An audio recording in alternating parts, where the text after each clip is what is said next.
Welcome back to part 2 of the Creepypasta Iceberg. Let's just cut to the chase. I know this video is late, but there are many reasons to why that is, such as my editor not wanting to make this specific video. That's why it's gonna look different, because it's gonna be edited by Papa the Truck. Go sub to him, link in the description. I've also been reading all the comments, making sure the whole audio thing doesn't happen again. That error in that was because of an error in the software, by the way. Just like last time, Papa the Truck is going to be reading half of the entries. He's not going to be as bad as my editor was before. But anyways, we are now going to be diving into the bottom of the iceberg. God's Mouth. This one is interesting. God's Mouth is a creepypasta about two lovers named Nathan and Margaret, who decide to go in an old cave named God's Mouth.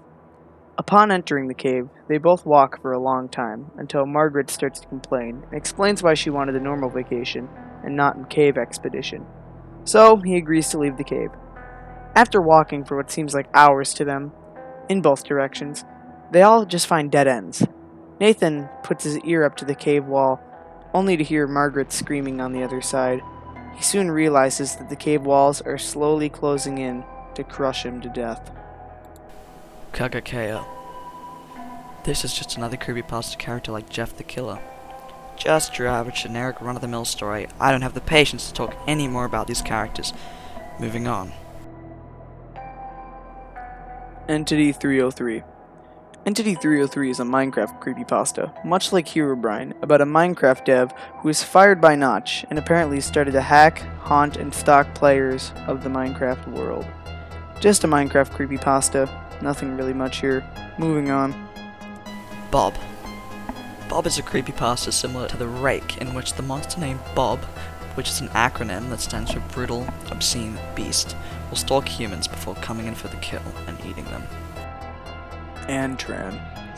This creepypasta is about a sentient android that was found in a junkyard by a single father, who then took it home. Him and his son started to tinker around with the android-like being. After a little while, the robot somehow came to life, although it did not have the ability to speak. After accepting the robot into their family because it brought the man's son joy, they named the robot Antran. A long while after having him in the family, when the boy and Antran were fighting, as boys do, Antran pinched the little boy, and then was yelled at by the father. Antran later disappeared and started to stalk the man and his son for months, until Antran finally kidnapped the boy later on in the story. After the man was contemplating what to do with his life after his son was taken away from him, he heard a noise, and Antran's favorite toy car was sitting on the counter, slowly moving. Fallout 3 Number Stations. Fallout 3 Number Stations is a creepypasta type myth about a supposed number station that apparently would predict events in the future. There's not much to this one, but it became a very popular gaming myth in general, being one of the most well-known Fallout myths of all time. Guest 666. Guest 666 is a creepypasta myth about a Roblox guest who would have bloodshot eyes, and could go around and have admin in any game it ever joined, and terrorize players, and even haunt them. Just kinda like a dumb one. Moving on. Hall of Tortured Souls.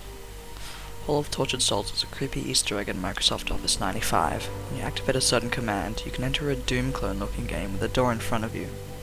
Once you enter the door, you'll find a stairway with a hallway, with a bunch of names scrolling on the walls. The developers were obviously very, very bored. Mr. Widemouth. Now this is one I can get behind. Mr. Widemouth is a creepypasta about a boy whose family was always constantly moving. When the boy got sick, his mother said that he was only allowed to stay in his bed. When he was bedridden for 2 weeks, he met a small creature in his new house, who looked like a Furby.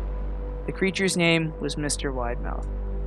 Mr. Widemouth, yes, did look like a Furby, like I just stated, but just like his name suggests, he had a very wide mouth.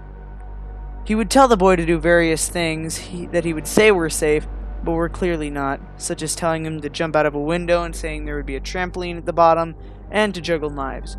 Eventually, the boy was allowed to go outside, and Mr. Widemouth says he was going to bring him to a special path, like he had done before with other kids.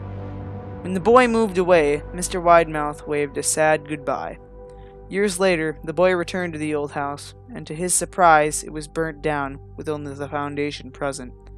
He decided to walk down the path that Mr. Widemouth was going to take him on, only to find a memorial graveyard for children. Sally.exe.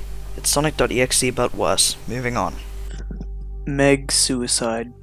It's just a Family Guy creepypasta. Very bad. Moving on. Again. Max and Ruby 0004. Max and Ruby 0004 is a lost episode creepypasta about a kid who buys a sketchy Max and Ruby DVD off of eBay for his little cousin as a present. Things go wrong quickly, as when the kid babysits his cousin, he hears a scream from the other room. As he rushes in the room, he finds his cousin on the floor crying. After the DVD player turns off, he decides we'll investigate the DVD later in the night, when his cousin is sleeping.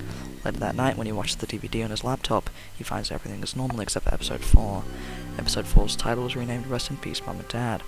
When he watched Episode 4, he found many disturbing things such as the dad killed the mom and the Max hanging himself. The other Jeff the Killer images. I don't know what this is referring to. If you know, just tell me in the comments. Anora Petrova. This one's pretty cool. This one is about a girl who looked up her name on Google and found a Wikipedia page about herself. Confused, she asked her dad if he made it. He said no. She realized that the Wikipedia page would predict things that would happen to her. It made her life terrible.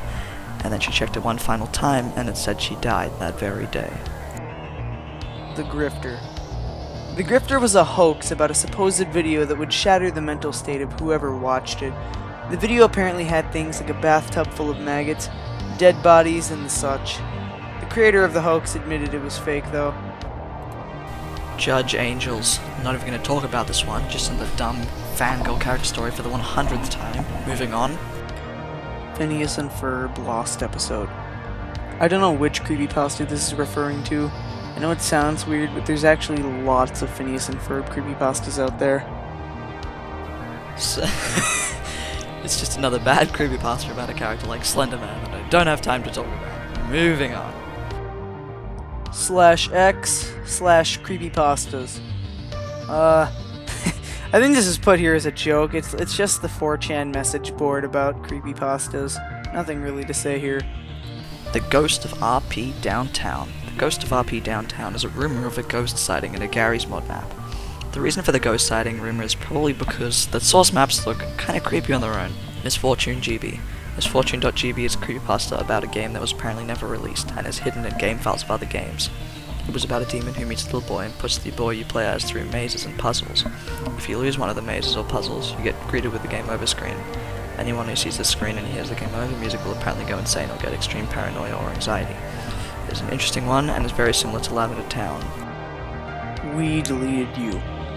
We Deleted You is a creepypasta series about a me named Edeled.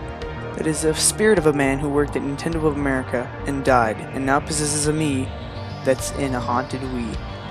It's a very complicated and long story that I cannot explain right here. If you want to hear more about it, I suggest listening to readings or just looking at it yourself. Slenderman Cameo in Gravity Falls. In the Gravity Falls comic book titled Lost Legends, there is a part where Dipper and Pacifica go down a hole to the underground where demons and weird monsters live. Once they both get caught, a monster down there tries to sell them, and you see Slenderman saying something along the lines of, "Oh geez, I think I forgot my wallet." Jeff the Killer video game. I think this is referring to the plethora of shit Jeff the Killer games online. I mean, you can find these anywhere. There's like thousands. There's no official release of a game. Like, that's all I really know. Camera heads. This is referring to a creepypasta that was apparently lost to time. This mystery was started on 4chan, where multiple people remember a creepypasta about a man who discovered a ripped backpack, a tape, and a letter that said, "I killed a camera head." The supposed creepypasta was apparently even written before famous creepypastas like Jeff the Killer and Smile Dog. Although the creepypasta was never technically found, it is said to have been real, because when using the Wayback Machine, people found other people referencing the story way before the search for the story was even conducted. The Holders. The Holders is a creepypasta series about different entries for each holder. All of the stories are somewhat short, but there are many of them, and I cannot explain all of them right here. Well, I just say this is another one you should look into on your own. 1978. 1978 is about a boy who goes to summer camp in 1978. In the camp, the main character starts making fun of a skinny kid, who He only does it to look cool in front of the cool kid group. After many jokes at the kid's expense, the bullies do their final prank. They tell the kid to go grab their lunches. After about an hour later, everyone's parents show up and pick the kids up. The kids found that the nerd kid went missing. Later on, they found the missing kid's body mangled under a floorboard in the camp cabin weeks later. The princess. I couldn't find anything on this one. The graying dog. This is an urban legend about a dog that looks very pale and old, and will always stay in your sight of vision. But if you look at it for too long, it can make you terrified and lose your sight of vision. And if you cannot escape the dog, the only way you can fend it off is by acting like you can't see it. I'm happy.gif. This was an apparent GIF that was on 4chan that looked like a very poorly made smiley face that would slowly turn into a frown, distort, and show disturbing images for about 5 minutes. When the GIF was done, it would say, "Have a nice day." The people who witnessed the GIF would always end up dead and bloodied up on their floor next to their computer. Tulpa. This is referring to the tulpa phenomenon. To quickly sum it up, basically it's where people create a person within their mind that only interacts with them and them only through hallucination. The Book of Names.